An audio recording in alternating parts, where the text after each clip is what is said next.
Good morning. My name is Brian Almon from Almon Consulting. You can find us at almonconsulting.com, Facebook /Almon Consulting, Twitter /Almon Consulting, Instagram, LinkedIn, Yelp, and all the other places.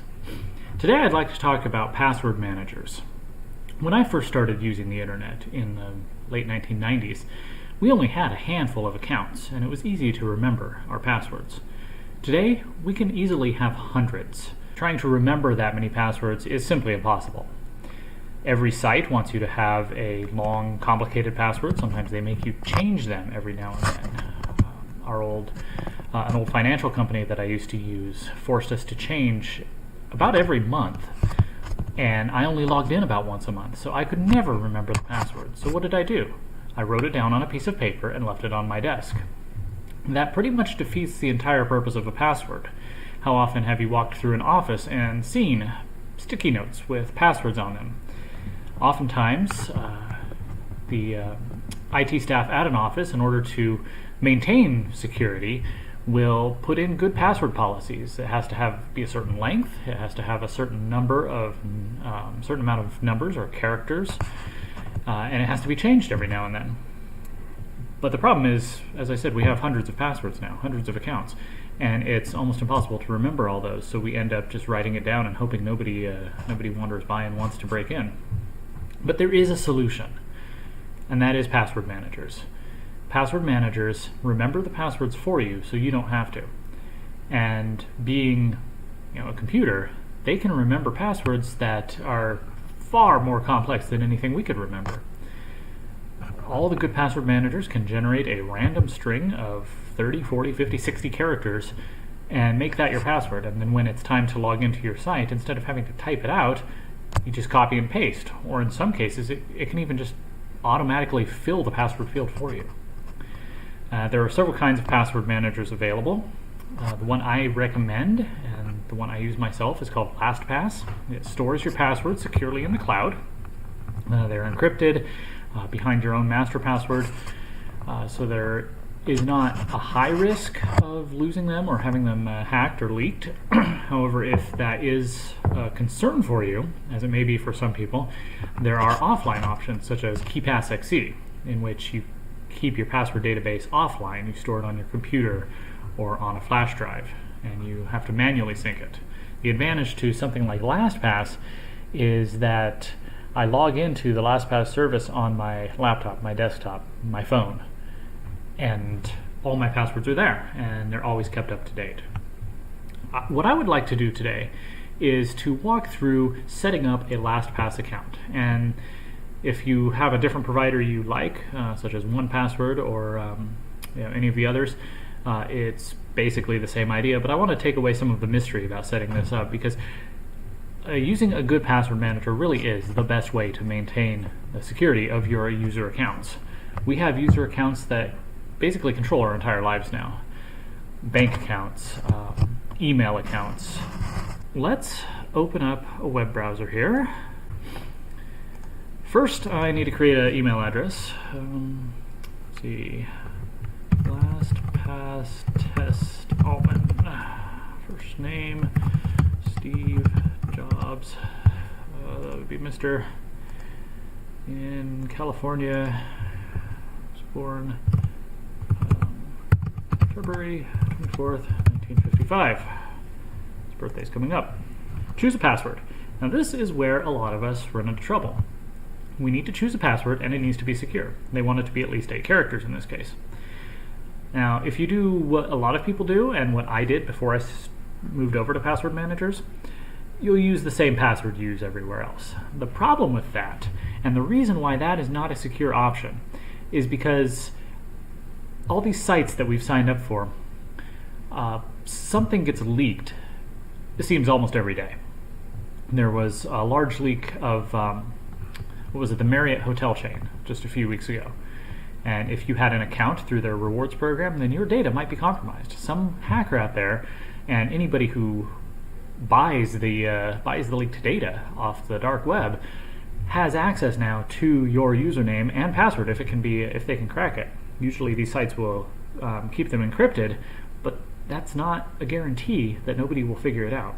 And if you use the same password for multiple sites, then suddenly one leak can then unlock your entire digital world. So you need to use something unique, but it's hard to remember. So let's come up with something. How about password 12345? Password 12345. Obviously, that's not a good option, but we're going to use that just to get us started here. We need a password recovery option. Brian at almonconsulting.com. No, I am not a robot. Select all squares with traffic lights. Yeah. Alright, create my email account.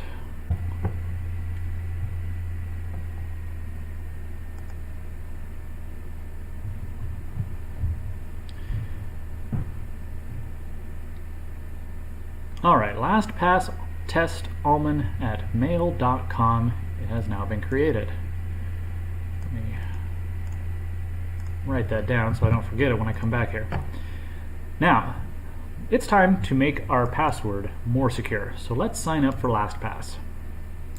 You go to lastpass.com, create account, get LastPass free.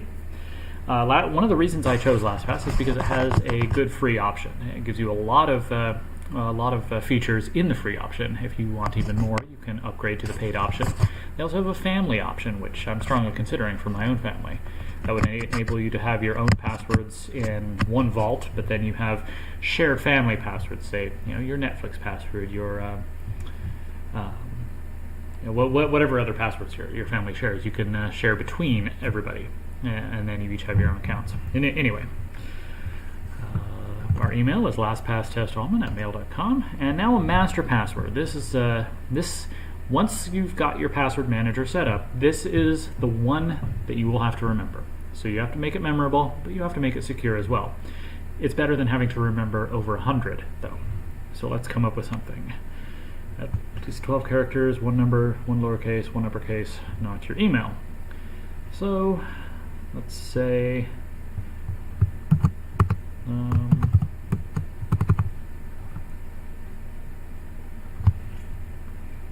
our advice: tell a story unique to you, like Fido ate my 2 wool socks. Using a passphrase instead of a password is more secure because it's longer and easier to remember. Let's see if we can just use that one. Reminder. Alright. Let's write this down so we don't need it. I'm doing this just because this is for demonstration purposes. Alright, so now we need to go back to our email. Verify your email address.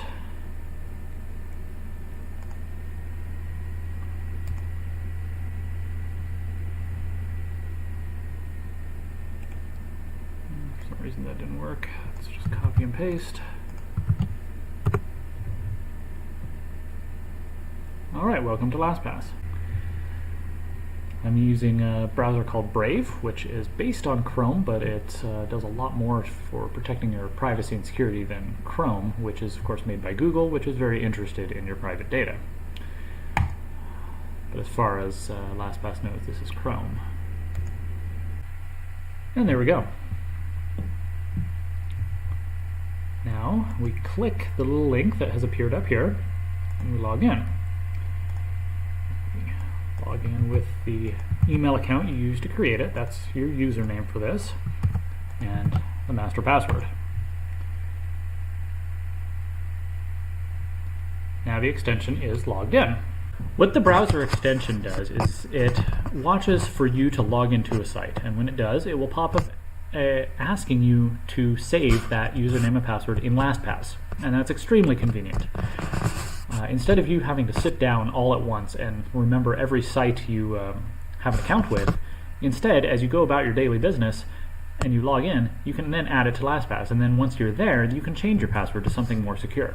So we'll say I'm done, and now that we have the extension, let's close out all this, and let's click on the extension up here, and go to Open My Vault. Right now, there's nothing here, because we have not saved any passwords.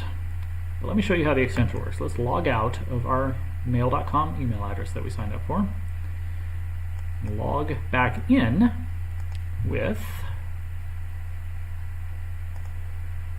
LastPass test at mail.com, and the password was password 12345. Log in. Now we're here, and we see a pop-up, add to LastPass. Let's say yes. All set. That was easy. And we go over to the vault, and it's automatically categorized this as email. You can add your own categories, you can move them around. That's completely customizable. That's just for your own organizational purposes. We edit, we can change the name. I mean, I guess mail.com is what it is. It's email, this is our username, this is our password. You can also store notes here. You can also have advanced settings such as auto login. And we can see our password. It's password 12345. Not a very secure password. So let's go change our password to something more secure. My account, security options, password, change password. So we have to put in our existing password. One way to do that is we can use LastPass to fill in the form. Copy password, paste it in. That's the other advantage of using the browser extension. It can automatically fill these forms. Now, see this little circle with a lock right here? That is LastPass giving us the option to generate a password. Now let's show options. We want it to be longer than 12. Let's make it, I don't know, 48 characters. And add some symbols. Cycle through a few of those. That is not going to be cracked. That is far too complex. But it's also far too complex for anyone to remember. But that is why we're using a password manager. So, copy that, fill the password, it automatically puts it in the two boxes. Oh, maximum length is 40. So we don't want to update password yet. Let's go back to the generator screen. One little annoyance I have with LastPass is it's sometimes hard to click those things, but that's okay. We can just go up here and go to generate secure password, and let's reduce the length to 40. 39, that's close enough. Cycle through a few of those. Copy, fill password. Not sure if it actually filled it, so just to make sure, let's put it in there. Of course, this is our old password. Save changes. Voila, password successfully changed. We get a pop-up from LastPass saying, should we update the password? Yes. It has now updated the password for this site in the vault. We go to the vault now. We see that our password is now this long, unintelligible string of characters. And again, we log out.